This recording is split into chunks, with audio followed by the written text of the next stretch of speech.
Hello student, हम लोग आज जो है अल्कोहल फेनोल ईथर का जो PYQ है सीबीएसई में सीबीएसई एग्जाम का जो भी PYQ है 2015 से लेकर के 2025 तक वो PYQ हम लोग प्रैक्टिस कर लेंगे। तो ये गारंटी है कि 80% क्वेश्चन जो भी फेनोल का आएगा वो उसी से आएगा, ये गारंटी है।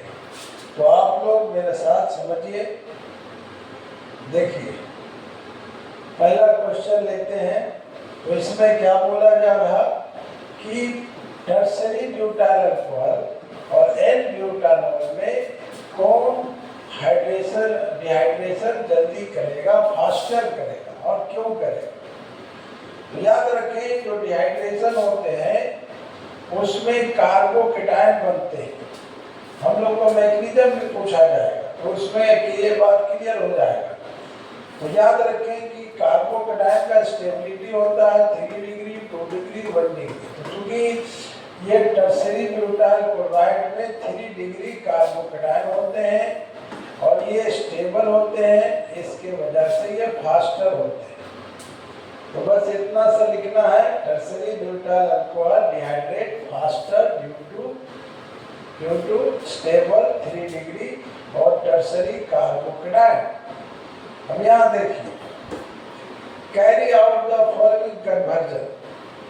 ये कन्वर्जन कैसे होगा, फेनोल टू सैलिसाइलडिहाइड। तो ये रिएक्शन याद रखो, रीमन रिएक्शन, ये याद रखो, ये बहुत इंपॉर्टेंट है। इसमें क्या होते हैं कि फेनोल के साथ रिएक्शन कराया जाता है क्लोरोफॉर्म NaOH के साथ और फिर प्रोडक्ट को एसिडिफाइड किया जाता है स्ट्रेस के साथ। तो यहाँ पे बन जाते हैं सैलिसाइलडिहाइड या ऑर्थोहाइड्रोक्सी बेंजल्डिहाइड, ऑर्थोहाइड्रोक्सी बेंजल्डिहाइड। तो ये रिएक्शन को हमेशा याद रखो, इसका नाम है रीमन रिएक्शन। इसमें क्या रिएजेंट है ना, क्लोरोफॉर्म NaOH के साथ एसिडिफाई किया जाता है। तो ये दो बात सीखे हम लोग। इसके बाद हम लोग आते हैं नेक्स्ट क्वेश्चन की तरफ। तो यहाँ पे क्या बोला गया है कि convert tertiary butyl chloride to tertiary butyl ether. Normally क्या करता है बच्चा लोग, ये जो है गलत रिएक्शन कर देता है। इसमें हम लोग ये दे देंगे तो क्या इसमें जैसे विलियमसन सिंथेसिस में होता है कि NaCl बाहर आ जाता है और ये ईथर बन जाते हैं। तो क्या इसमें भी बन जाएगा? बिल्कुल नहीं, ये रिएक्शन होते ही नहीं है। यानी इसमें होते हैं मगर बहुत कम लेवल पे।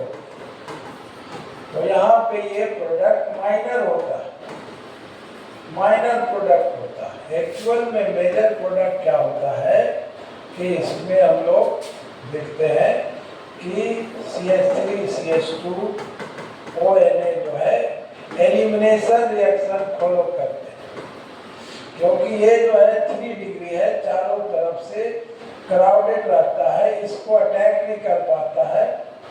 ये जो है बड़ा एल्कोक्साइड ग्रुप जो है अटैक नहीं कर पाता है सेंटर, इसलिए जुड़ नहीं पाता, ये रिएक्शन नहीं हो पाता। तो ये अटैक करते हैं साइड से। ये साइड वाला कार्बन से हाइड्रोजन निकाल देते हैं, यहाँ से H निकालते हैं, यहाँ से H निकालते हैं और यहाँ से Cl निकालते हैं, यहाँ से H निकालते हैं, यहाँ से Cl निकालते हैं और इस तरह से एलिमिनेट कर देते हैं और प्रोडक्ट क्या बना देते हैं, तो एल्कीन बना देते हैं। तो इसमें हमारा एल्कीन बन जाता है, ईथर नहीं बनता। तो इसलिए हम लोग को इसी कंपाउंड से अगर ईथर बनाना ही है तो हम लोग क्या करेंगे, हम लोग जो है इसको पहले इसमें से Cl हटा देंगे। कैसे हटाएंगे?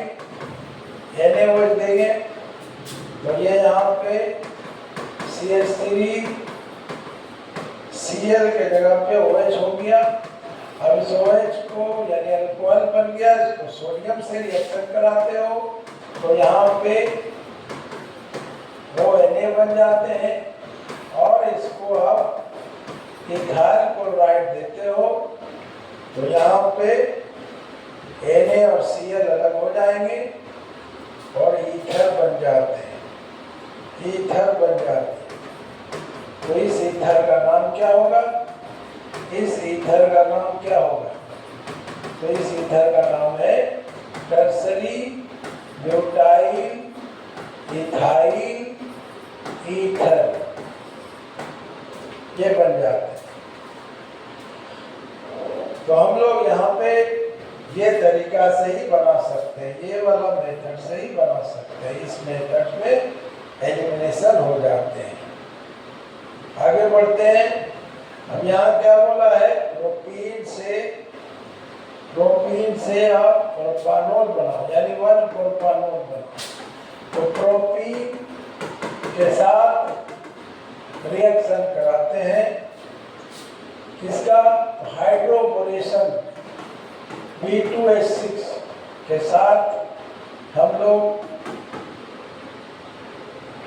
H2O2 देते हैं OH माइनस के साथ। तो यहाँ पर HOH जुड़ते हैं, माने वाटर ऐड होते हैं मगर अगेंस्ट मार्कोनी कंपाउंड, यानी कि इसमें आपको नेगेटिव पार्ट उस कार्बन पे देना है जिसमें ज़्यादा हाइड्रोजन है। तो यहाँ पे हमारा प्रोडक्ट क्या बन गया? CH3 CH, यहाँ H आ गया, CH2 हो गया और यहाँ पे OH आ गया। तो यहाँ हो गया CH2OH यानी 1 प्रोपानोल। लेकिन अगर 2 प्रोपानोल बनाना हो तो आपको हाइड्रेशन करा सकते हो। यहाँ पे हाइड्रेशन में ओबे होते हैं मार्कोनी-कोब्रूल, यहाँ पे मार्कोनी-कोब्रूल के हिसाब से ऐड कर सकते हो, यानी कि इसमें नेगेटिव पार्ट जाएंगे यहाँ पे और यहाँ पे प्रोडक्ट क्या बनेगा? यहाँ पे बनेगा प्रोडक्ट 2 डिग्री अल्कोहल यानी कि 2 प्रोपानोल, यहाँ 2 प्रोपानोल बनेगा। तो हम लोग दोनों रास्ता को समझ लें, जब हाइड्रोबोरेशन कराएंगे तभी 1 प्रोपानोल बनेगा। हाइड्रेशन कराएंगे, इसको कहते हैं हाइड्रेशन।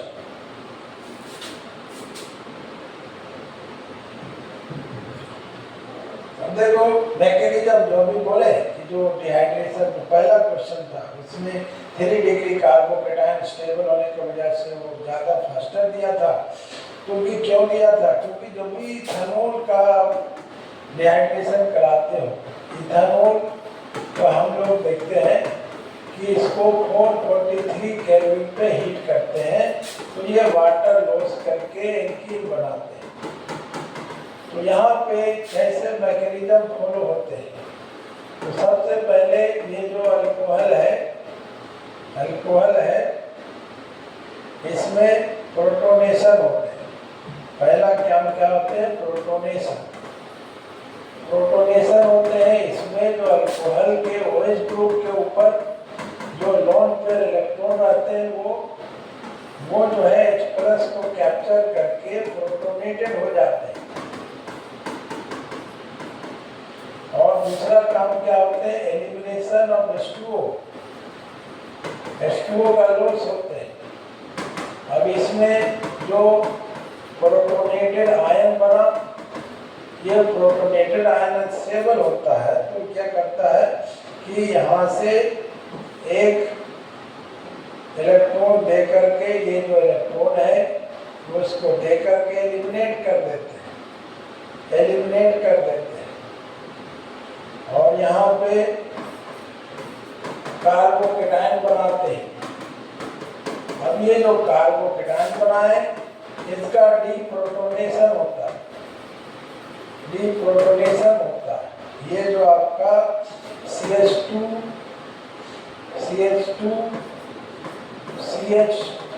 प्लस एक H ऐसे लिख रहे हैं। अब ये H अलग से क्यों लिखे? क्योंकि इसमें जो दो इलेक्ट्रॉन है वो यहाँ पे बॉन्ड बनाएगा और H को निकाल देगा, H को निकाल देगा। यहाँ पे क्या बचेंगे? सिर्फ CH2। यहाँ पे क्या बचेंगे? CH2। और ये जो बॉन्ड है यहाँ मूव कर गया, यहाँ डबल बॉन्ड, और ये जो H है अब सेपरेट हो जाते हैं। तो ये 3 स्टेप पे रिएक्शन होते हैं।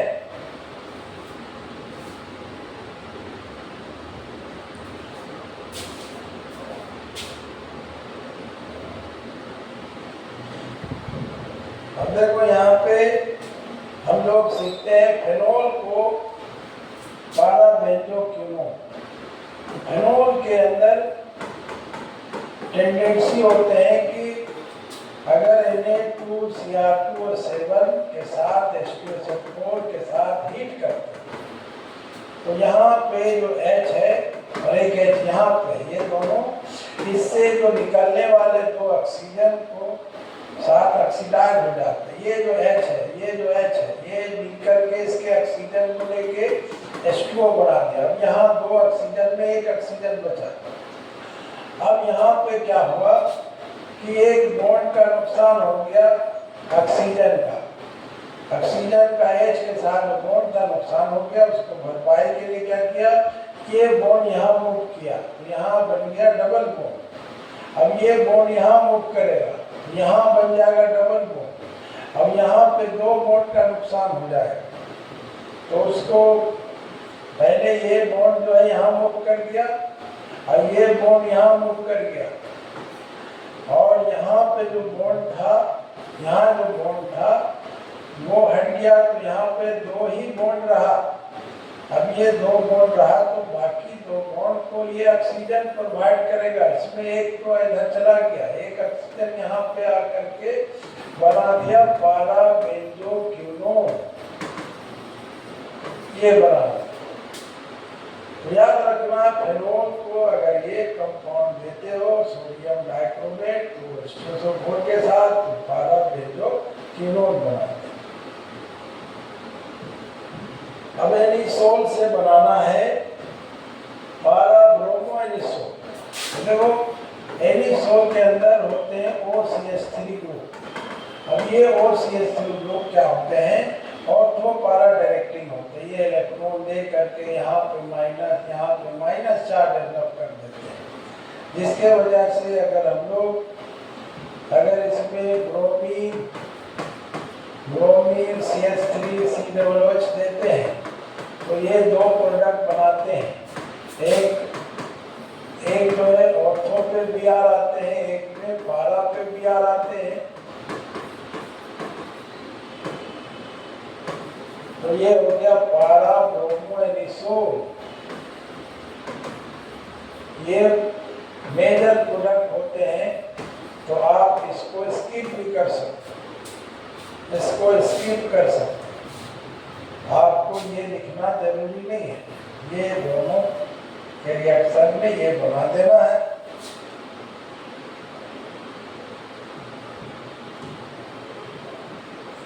अब देखो फेनोल से अगर बनाना है 2,4,6 ट्राइब्रोमोफेनोल तो हम लोग फेनोल में क्या देते हैं? Bromine water. ब्रोमीन वाटर में जो वाटर है एक पोलर रिएजेंट है तो बहुत ज़्यादा एक्टिवेट कर देते हैं बेंजीन को और यहाँ पे ऑर्थो पे Br, पारा Br, ये भी ये बना दिए 2,4,6 ट्राइब्रोमोफेनोल। याद रखिए ये जो OH ग्रुप है, ये OH ग्रुप में भी होते हैं लोन पेयर इलेक्ट्रॉन। तो ये भी क्या करते हैं? इलेक्ट्रॉन सप्लाई करते हैं। तो यहाँ पे एक तरीके से नेगेटिव चार्ज यहाँ पे नेगेटिव चार्ज और एक यहाँ पे नेगेटिव चार्ज और एक यहाँ पे नेगेटिव चार्ज डेवलप हो जाते हैं। इसलिए याद रखें phenol The battery is low. Please recharge. OH group जो होते हैं वो एक तरीके से ऑर्थो पैरा डायरेक्टिव होते हैं। ऑर्थो पैरा डायरेक्टिव समझे तो? अब यहाँ पर हम लोग आगे बढ़ते हैं। The battery is low. Please recharge. अब यहाँ पर हम लोग देखते हैं कि अगर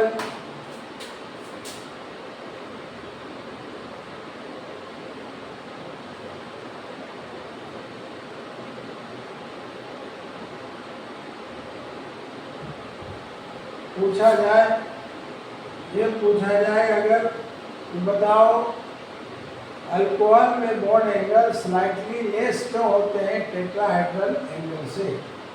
तो हम लोग नॉर्मली अगर देखा जाए तो अल्कोहल क्या होते हैं? अल्कोहल क्या होते हैं? अल्कोहल क्या होते हैं? sp3 हाइब्रिडाइज कार्बन रखते हैं, sp3 हाइब्रिडाइज।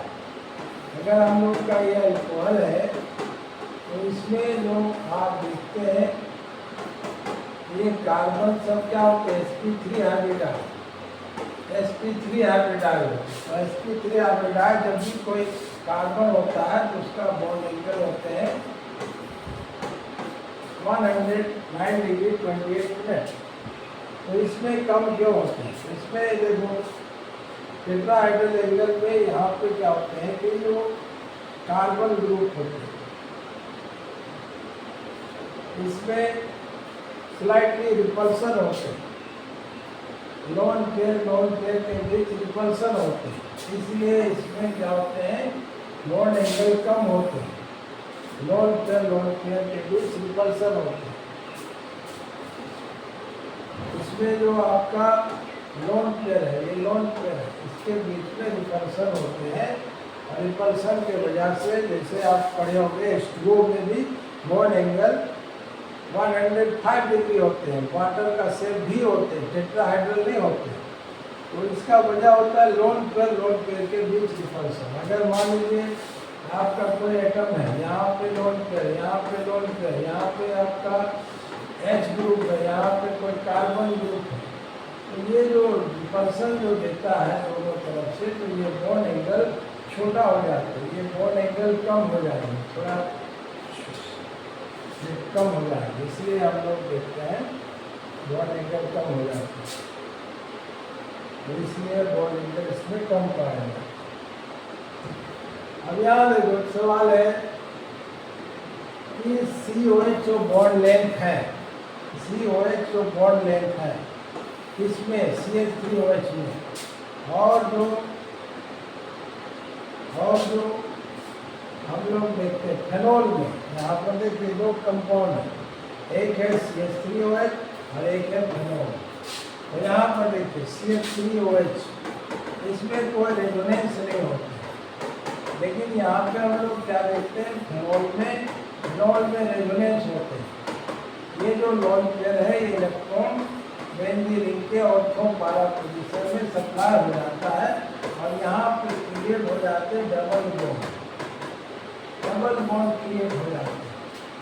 तो ये डबल बॉन्ड होने के वजह से हम लोग क्या देखते हैं कि पार्शियल डबल बॉन्ड कैरेक्टर आ जाने से रेजोनेंस के वजह से ये जो फेनोल का जो बॉन्ड लेंथ होते हैं वो छोटा हो जाता है। इसमें बॉन्ड लेंथ छोटा होगी, इसमें बॉन्ड लेंथ छोटा होगी, स्मॉलर बॉन्ड लेंथ होगी।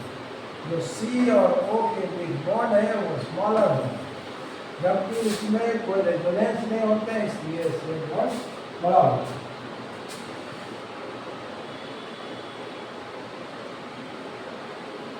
देखो यहाँ पे हम लोग का मैकेनिज्म पूछा गया, दो मैकेनिज्म बार बार आते हैं कि अगर हम लोग इथानॉल को 413 केल्विन पे हीट करते हैं तो क्या बनते हैं? ईथर बनते हैं। तो ये उसमें क्या बन रहा था, उसमें बना था कि 443 केल्विन पे, यहाँ पे 443 केल्विन ले रहे थे तो बन रहा था इनकी। अब यहाँ पे हम लोग 413 केल्विन ले रहे हैं तो यहाँ पे क्या बनते हैं, ईथर क्यों बनते हैं। तो इसमें एक तरीके से देखो मैकेनिज्म कि इसमें भी इसी तरीके से होते हैं। सबसे पहले प्रोटोनेशन होते हैं, ये जो एसिड का H+ यहाँ जो एसिड दिया जा रहा है उसका H+ से ये प्रोटोनेटेड हो जाते हैं और एक तरह से प्रोटोनेटेड आयन बनाते हैं। ये प्रोटोनेटेड आयन अनस्टेबल होने की वजह से ये H2O का लॉस करते हैं।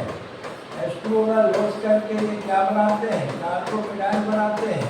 अब वो कार्बोकेटायन दूसरा मॉलिक्यूल अल्कोहल के ऊपर एक्ट करते हैं। अब यहाँ पे भी दो लोन पेयर इलेक्ट्रॉन है, यहाँ पे प्लस चार्ज है तो ये अब इसके साथ कांटेक्ट में गया, इसके साथ जुड़ गया और एक बड़ा आयन बनाते हैं।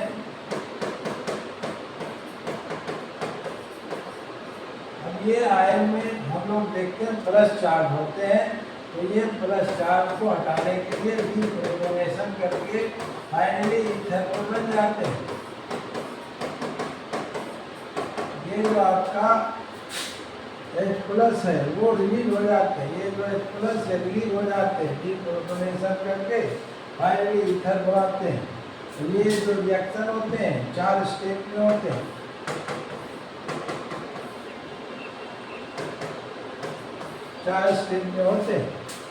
तो इस तरीके से हम लोग ये रिएक्शन का मैकेनिज्म भी लिखेंगे तो यहाँ भी 2 मार्क्स मिलेंगे।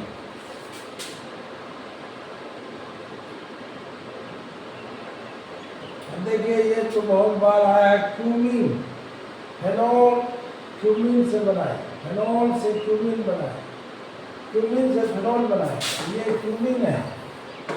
क्यूमीन में क्या होते हैं, इसमें देखो ये आइसोप्रोपाइल बेंजीन का ही दूसरा नाम है क्यूमीन। इसका नाम है आइसोप्रोपाइल बेंजीन का नाम है क्यूमीन। इसमें हम लोग पहले ऑक्सीडेशन करते हैं, ऑक्सीडेशन करते हैं तो ये ऑक्सीजन जो है इसके बीच में इंटर कर जाते हैं और यहाँ पे हमारा प्रोडक्ट बन जाते हैं, ये प्रोडक्ट बन जाते हैं।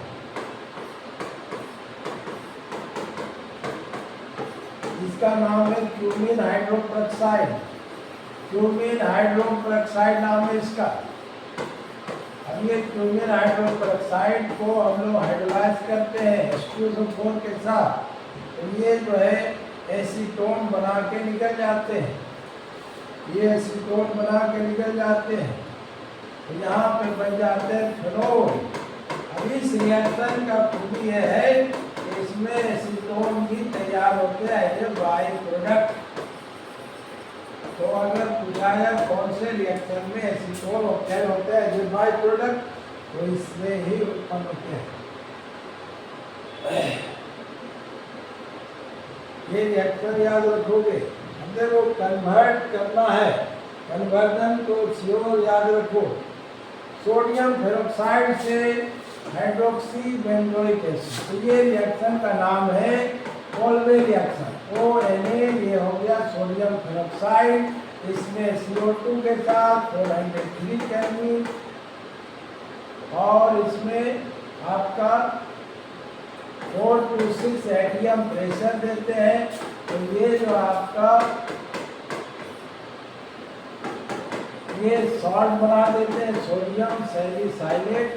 अब इसको हम लोग H+ देते हैं तो ये बना देते हैं सैलिसाइलिक एसिड या इसका नाम दूसरा है ऑर्थो हाइड्रोक्सी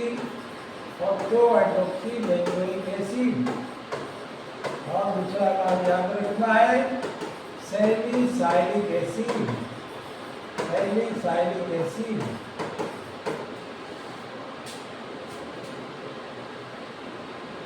ठीक है।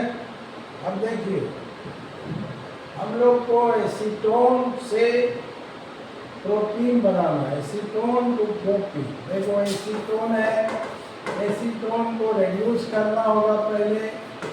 रिड्यूस कैसे करेंगे, NaBH4 ले सकते हैं या LiH4 लेंगे इसका काम क्या होता है? इसका काम होता है कोई भी एल्डिहाइड कीटोन हो उसको एक H कार्बन को देना है और एक H ऑक्सीजन को देना है। तो यहाँ पे क्या बन जाते हैं? CH3CHOH CH3। अब इसको हीट किया जाए, इसको अगर H2SO4 के साथ हीट किया जाए 443 केल्विन पे, अभी बताएं कि 443 केल्विन पे हीट करते हो अल्कोहल को तो वो बना देते हैं एल्कीन। यहाँ पे एल्कीन बन गए।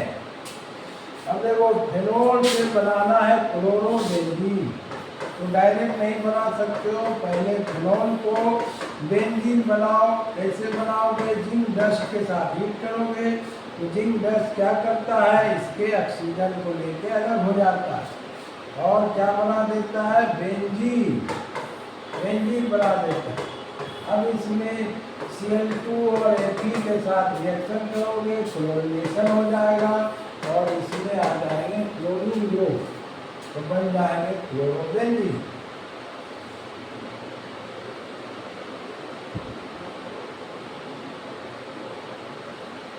अब देखो यहाँ पे प्रोडक्ट बताना हम लोग को, तो यहाँ पर देखिए पीसीसी का काम क्या होता है? ऑक्सीडेशन का काम होता है। ये कमजोर है लेकिन ऑक्सीडाइज करते हैं। तो यहाँ पे क्या करेंगे? यहाँ से H निकालेंगे, यहाँ भी CH है, यहाँ से OH, दो को H निकालेंगे, दो को H यहाँ से एक यहाँ से और इसके ऑक्सीजन को लेके H2O बना देते हैं, H2O बना देते हैं। अब यहाँ पे क्या बच गया? ये डबल बॉन्ड है वो अनअफेक्टेड रहेंगे। यहाँ पे सिर्फ ऑक्सीजन बच गया तो यहाँ पे बन जाएंगे डबल बॉन्ड। अब देखो ये है सैलिसाइलिक एसिड। सैलिसाइलिक एसिड बहुत ही इम्पोर्टेंट होते हैं। क्यों होते हैं इम्पोर्टेंट? क्योंकि ये बहुत सारे मेडिसिन बनाते हैं। ये जो आप देख रहे हो ये केमिकल जब देते हो तो यहाँ पे ये जो है एसाइलेशन हो जाते हैं। यहाँ जो H है यहाँ H को हटा देना है और इस H के जगह पे COCH3 देना है, COCH3, और ये हो गया COOH जैसा है वैसे रहेगा। तो इसका नाम है एस्पिरिन। एक तरह से ये एनाल्जेसिक है, एनाल्जेसिक दवा है। ये दवा इतना इम्पोर्टेंट है कि जो भी हार्ट पेशेंट वाले होते हैं वो अपने साथ इसको हमेशा रखते हैं। क्यों रखते हैं? क्योंकि ये एक और काम करता है। एक तो सर दर्द, बदन दर्द को दूर करता है, लेकिन साथ ही साथ अगर किसी का ब्लड क्लॉट हो जाता है हार्ट के कोई भी पार्ट में तो उसको ये डिसॉल्व करता है एस्पिरिन। इसलिए हार्ट पेशेंट वाले हमेशा अपने साथ एस्पिरिन का गोली रखते हैं। अब देखो यहाँ पे क्या होगा? ये है कीटोन। कीटोन का काम क्या होता है? कि ग्रिग्नार एजेंट से रिएक्शन करना। तो कैसे करेगा? जो आपको बताए थे कि देखिए जो कार्बन और मैग्नीशियम का बॉन्ड जो होता है ये मजबूरी का बॉन्ड होता है। कार्बन एक non metal, normally non metal के साथ ही बॉन्ड बनाना चाहते हैं, मगर यहाँ मेटल के साथ इसका बॉन्ड वीक होता है। वीक होने की वजह से यहाँ पे हम लोग देखते हैं ये बॉन्ड टूटना चाहता है। तो यहाँ पे उसी तरह यहाँ जो पाई बॉन्ड ये भी टूटना चाहता है क्योंकि पाई बॉन्ड कमज़ोर होते हैं। तो यहाँ जो कार्बन के ऊपर से कार्बन ऑक्सीजन के बीच जो ये पाई बॉन्ड है डिजॉल्व होकर कार्बन के प्लस ऑक्सीजन पे माइनस आ जाते हैं, क्योंकि पाई बॉन्ड हमेशा उसको ट्रांसफर होते हैं जो एटम ज़्यादा इलेक्ट्रोनेगेटिव होते हैं। तो यानी ऑक्सीजन को ऊपर माइनस देना है और इसमें प्लस देना है। अब क्या करना है? इसमें जो प्लस है उसको माइनस पे भेजो, तो माइनस से प्लस पे भेजो। तो यहाँ पे हमारा क्या हो गया? यहाँ पे हमारा क्या प्रोडक्ट बन गया? यहाँ पे बन गया OMgBr और यहाँ क्या बन गया? CH3। अब यहाँ हाइड्रोलाइसिस भी दिया है तो आपको क्या करना है? ये MgBr को हटा देना, MgBr को हटा देना, वहाँ पे H दे देना, H। तो एक तरह से अल्कोहल बन जाता है। तो इस रिएक्शन में ये प्रोडक्ट बनेंगे। ये 2020 में आया था क्वेश्चन।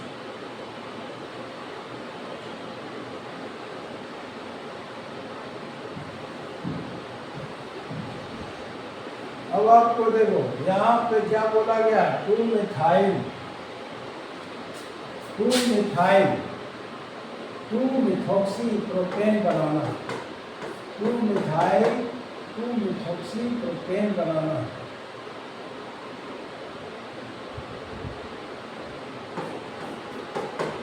टू मिथॉक्सी प्रोपेन बनाना। तो ये 2 पे मिथाइल है, 2 पे मिथाइल है और 2 पे मिथॉक्सी है, ये बनाना।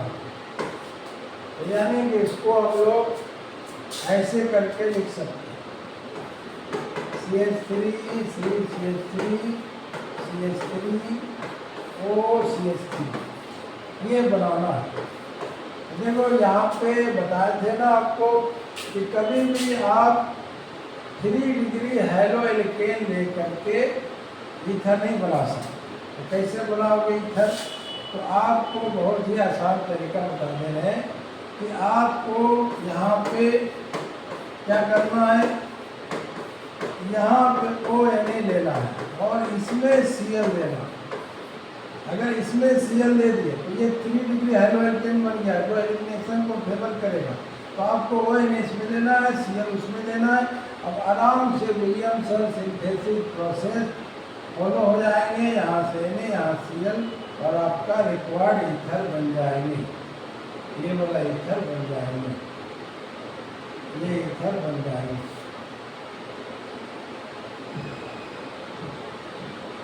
तो इसी का नाम है 2 मिथाइल 2 मिथॉक्सी प्रोपेन।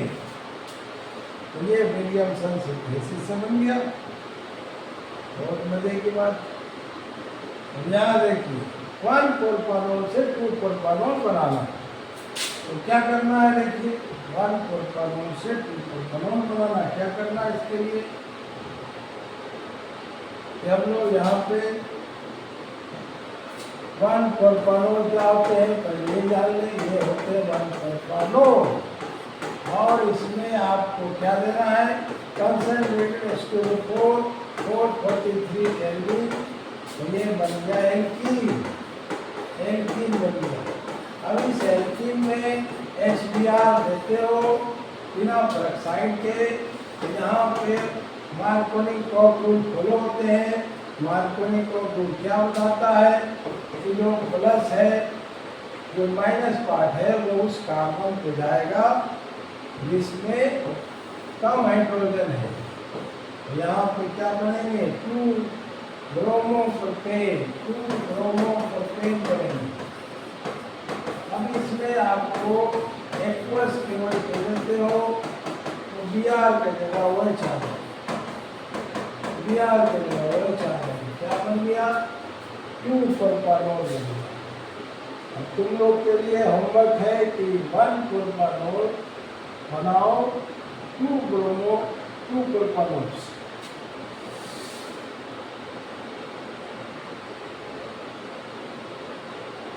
अब देखो यहाँ पे हम लोग आते हैं कि जो बताए थे प्रोटीन का हाइड्रोबोनेशन किया जाए, हाइड्रोबोनेशन H2O2 यानी प्रोटीन में अगर आप ये देते हो, हाइड्रोबोनेशन करते हो H2O2 OH माइनस के साथ, तो यहाँ पे क्या बनते हैं, यहाँ पे बनते हैं 1 प्रोपानोल। अब देखो यहाँ पे डिहाइड्रेशन कराते हैं। अगर हम लोग 3 डिग्री अल्कोहल को कॉपर के साथ 3 डिग्री अल्कोहल को कॉपर के साथ हीट करते हैं, कॉपर के साथ 573 केल्विन पे हीट करते हैं, तो यहाँ पे क्या होते हैं, एलिमिनेशन होते हैं। यहाँ से H, यहाँ जो H निकलते हैं, यहाँ से OH निकलते हैं, HOH लॉस करके ये क्या बनाते हैं 2 मिथाइल प्रोटीन। तो यहाँ पे बनेंगे 2 मिथाइल प्रोटीन, 2 मिथाइल प्रोटीन।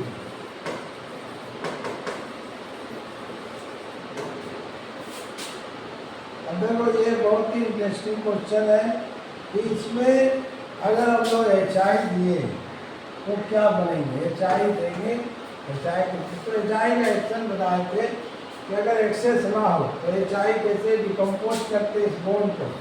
तो वो ये जो हमेशा याद रखो कि जब भी बेंजीन के साथ ऑक्सीजन वाला पार्ट रहे तो हमेशा एक प्रोडक्ट फेनोल बनेंगे, अब I यहाँ दे दिए तो हमारा दो प्रोडक्ट बने, एक बने ये चीज बेंजाइल आयोडाइड और एक बने फेनोल, तो ये प्रोडक्ट बनेंगे। याद रखना है कि जब भी ऐसा कोई ग्रुप रहे तो हमेशा H उसी को दे करके एक प्रोडक्ट फेनोल हमेशा बनाना है।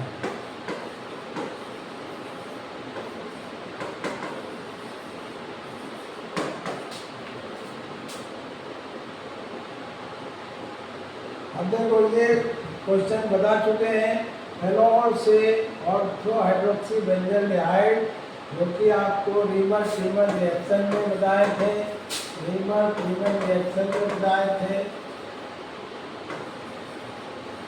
इसमें आपको फेनोल को रिएक्ट कराते हैं क्लोरोफॉर्म NaOH और इसके साथ एसिडिफिकेशन करते हैं। तो यहाँ पे ये जो बनते हैं इसको कहते हैं हम लोग ऑर्थो हाइड्रोक्सी बेंजाल्डिहाइड। अब मिथानल से इथानल, अब देखो ये मिथानल, इसमें गिरनार एजेंट से रिएक्शन कराया जाता है। तो यहाँ पे क्या होता है, इसको आप CH2O लिख लो, ये CH2O, अब ये CH2O इसके बीच में चल जाएगा, CH2O जो है इसके बीच में चल जाएगा, तो यहाँ पे क्या बन जाएंगे बताइए, CH3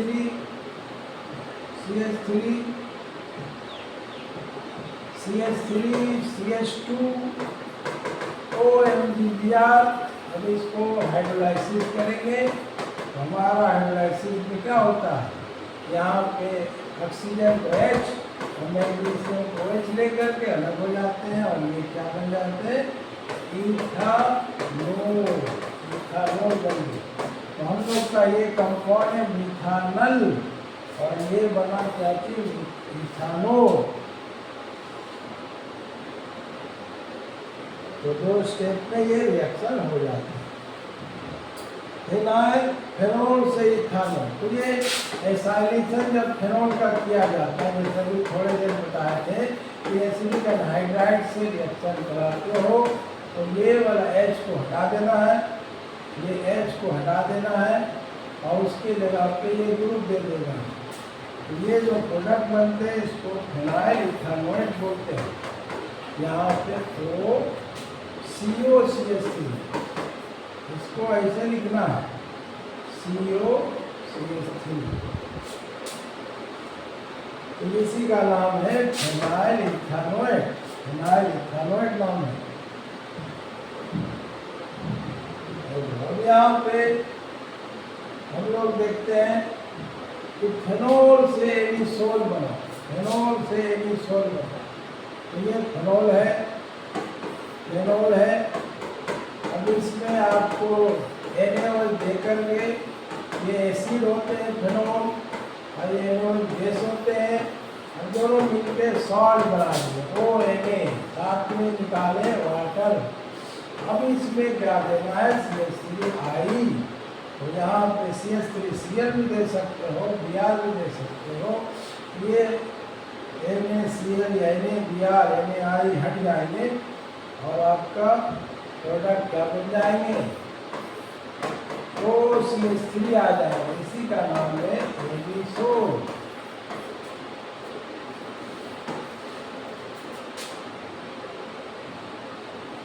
अगर वो इथानोल से बनाना प्रोटोन, जब भी कार्बन बढ़ाना हो कितना रिएजेंट का यूज करो आप, पहले इथानोल से तो डायरेक्ट बनेगा नहीं, पहले इसको PCC देंगे। PCC ही क्यों देंगे, क्योंकि PCC इसको सिर्फ एल्डिहाइड तक ऑक्सीडाइज करेगा। अब एल्डिहाइड से ऑक्सीडाइज करने के बाद क्या करेंगे, गिरनार एजेंट देंगे। गिरनार एजेंट में बताएं कि ये वाला जो बॉन्ड होता है ये काफी वीक होता है, यहाँ पर आपका जो है ये ये माइनस और ये प्लस, और सही कार्बन के ऊपर यहाँ पे कार्बन ऑक्सीजन डबल बॉन्ड से जुड़े रहते हैं। वो पाई बॉन्ड कमजोर बॉन्ड होते हैं, वो भी डिस्टर्ब होकर ऑक्सीजन की तरफ पाई इलेक्ट्रॉन ट्रांसफर हो जाते हैं, वहाँ निगेटिव और कार्बन पे पॉजिटिव। अब यहाँ पे करना क्या है, ये माइनस को इसको प्लस पे, प्लस को माइनस पे भेज देना है, और आपका कॉम्बाइंड प्रोडक्ट ये बन जाएगा CH3CH के ऊपर एक और CH3 आ गया, और ऑक्सीजन के बाद चला गया NH, जिसको हाइड्रोलाइसिस करेंगे। यहाँ पे हम लोग देखते हैं ये बॉन्ड टूट जाएंगे, यहाँ H यहाँ OH, और यहाँ पे आपका बन जाएगा 2 प्रोपानोल। CH3CH के पास OH आ जाएंगे, और ये इसके बाद CH3 2 प्रोपानोल बन जाएगा।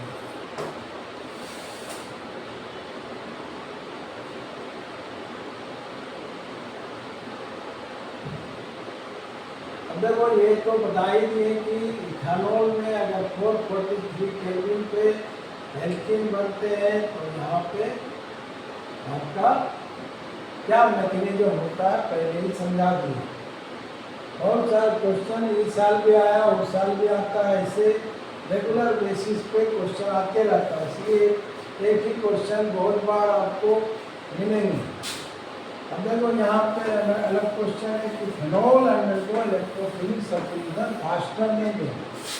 देखो एल्कोहल फिनोल में क्या होता है, ये जो OH होता है, ये OH के पास जो लोन फेल होते हैं, ये बेंजीन में क्या करते हैं, बेंजीन में ऑर्थो पैरा पोजीशन पे नेगेटिव चार्ज सप्लाई कर देते हैं, जिसके वजह से जो भी इलेक्ट्रोफाइल होते हैं जैसे NO2+, जैसे CH3+, इन सबको खींचने में और मदद हासिल होता है और सपोर्ट हासिल होता है, इसलिए बेंजीन के मुकाबले ये बेहतर होती है। क्योंकि बेंजीन में क्या है, बेंजीन में ऐसा कोई ग्रुप सपोर्टिव नहीं है, उसको जो भी अपने बलबूते खींचना पड़ता है इलेक्ट्रोफाइल को। तो इसलिए हमेशा याद रखो कि जो प्लस आर इफेक्ट होते हैं, ये जो प्लस M या प्लस आर इफेक्ट होते हैं इसके OH ग्रुप के, ये क्या करते हैं, बेंजीन रिंग में इलेक्ट्रॉन ऑर्थो पैरा पोजीशन में सप्लाई करके बेंजीन रिंग को एक्टिवेट कर देते हैं to attract the electrophile more easily. So therefore the electrophilic substitution become faster in the case of phenol. तो हम लोग यहाँ पर जो है आज यही रखते हैं, क्योंकि वीडियो ज़्यादा लंबा हो जाएगा, इसलिए बाकी पार्ट दूसरा दिन बताएंगे।